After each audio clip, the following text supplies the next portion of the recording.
Good morning children. இன்னைக்கு நம்ம science கிளாஸ்ல பார்க்க போற டாபிக் பிரிம்ஸ்டோன். பிரிம்ஸ்டோன் என்ற வார்த்தையை தான் இப்போ நம்ம சல்ஃபர்னு சொல்றோம். தமிழ்ல சல்ஃபருக்கு கந்தகம்னு ஒரு பேரும் இருக்கு. இந்த கந்தகம் பார்க்கறதுக்கு பிரைட் எல்லோ கலர்ல இருக்கும்.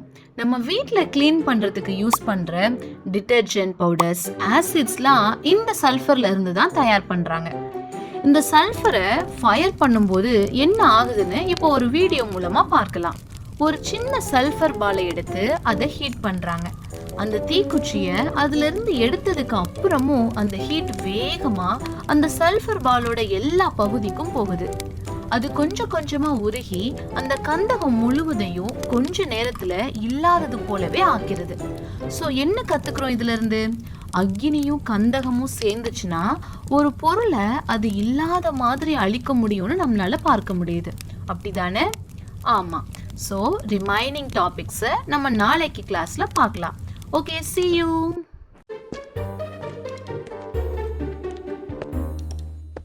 அம்மா, சயின்ஸ் கிளாஸ்ல இன்னைக்கு சல்ஃபர் பத்தி சொல்லி கொடுத்தாங்க.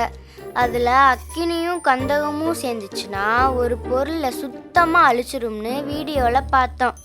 பைபிளில் கூட நிறைய இடத்துல அக்கினியும் கந்தகமும் என்ற வார்த்தை வரும்ல, அதை பற்றி எனக்கு கொஞ்சம் சொல்லுங்கம்மா. சரி, பைபிள்ல லோத்துன்னு ஒருத்தர் இருந்தாரு. யார் அவரு? ஆபிரகாமோட தம்பி பையன், அதாவது லோத்தோட பெரியப்பா தான் ஆபிரகாம். Very good. ஆதியாகமம் 18ஆம் அதிகாரத்துல 20ஆம் வசனத்தையும் 21ஆம் வசனத்தையும் வாசி. பின்பு கர்த்தர் சோதோம் குமோராவின் கூக்குரல் பெரிதாயிருப்பதினாலும் அவைகளின் பாவம் மிகவும் கொடிதாயிருப்பதினாலும் நான் இறங்கி போய் என்னிடத்தில் வந்து எட்டின அதன் கூக்குரலின்படியே அவர்கள் செய்திருக்கிறார்களோ இல்லையோ என்று பார்த்து அறிவேன் என்றார். சரி, நோவாவையும் அவர் குடும்பத்தையும் தேவன் காப்பாத்தின கொஞ்ச நாள்லயே ஜனங்கள் திரும்பியும் பழையபடி பாவத்தை செய்ய ஆரம்பிச்சிட்டாங்க. நோவா மாதிரியே லோத்தும் தேவனுக்கு பயந்து நடக்கிறவரா இருந்தாரு. ஆனா அவர் வாழ்ந்த பட்டணமான சோதோம் கொமோரா பட்டணத்துல வாழ்ந்தவங்க எல்லாருமே கர்த்தருக்கு அருவருப்பான பாவங்களை கொஞ்சம் கூட கடவுள் பயமே இல்லாம செஞ்சுட்டு இருந்தாங்க. லோத்தையும் அவர் குடும்பத்தையும் மட்டும் காப்பாத்த தேவன் 2 தேவதூதர்களை அனுப்பி வச்சாங்க. ஆனா அந்த ஜனங்கள் அவங்கள காப்பாத்த லோத்து வீட்டுக்கு வந்திருந்த தேவதூதர்களை வெளியே கொண்டு வர சொல்லி பெரிய சத்தம் போட்டாங்க. அந்த 2 தேவதூதர்களும் லோத்தையும் அவர் குடும்பத்தையும் கைய பிடிச்சு அந்த பட்டணத்தை விட்டே கூட்டிட்டு போனாங்க. அப்போ வானத்துல இருந்து அந்த பட்டணத்தை அழிக்க அக்னியும் கந்தகமும் விழுந்துட்டே இருந்துச்சு. யாரும் பின்னாடி திரும்பி பார்க்காம சீக்கிரம் வாங்கன்னு தேவதூதர்கள் சொல்லியிருந்தாங்க.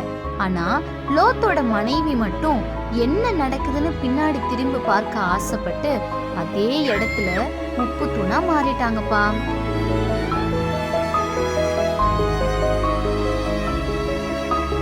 ஆண்டவருக்கு விரோதமா எழுந்த அந்த பட்டணம் முழுவதையும் அது இருந்த இடமே தெரியாதபடி அக்னியும் கந்தகமும் தேவனத்துல இருந்து வந்து அழிச்சு போட்டுச்சு.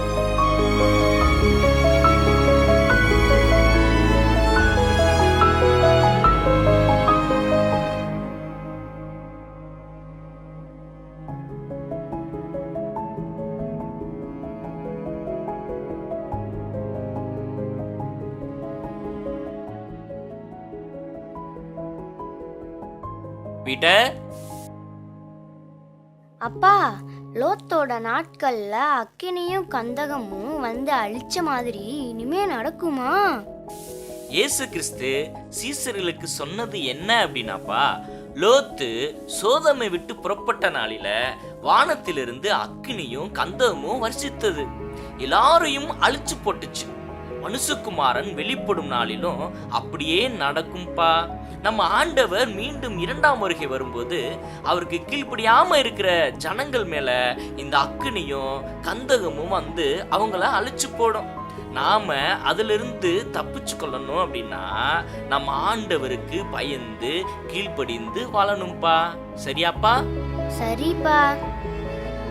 ஃப்ரெண்ட்ஸ், சோதம் குமரா அழிக்கப்பட்டது போல அக்கினியும் கந்தகமும் நம் மேல வந்து விழாதபடி நம்ம தேவனுக்கு பிரியமான பிள்ளையாய் மட்டும் நடப்போமா?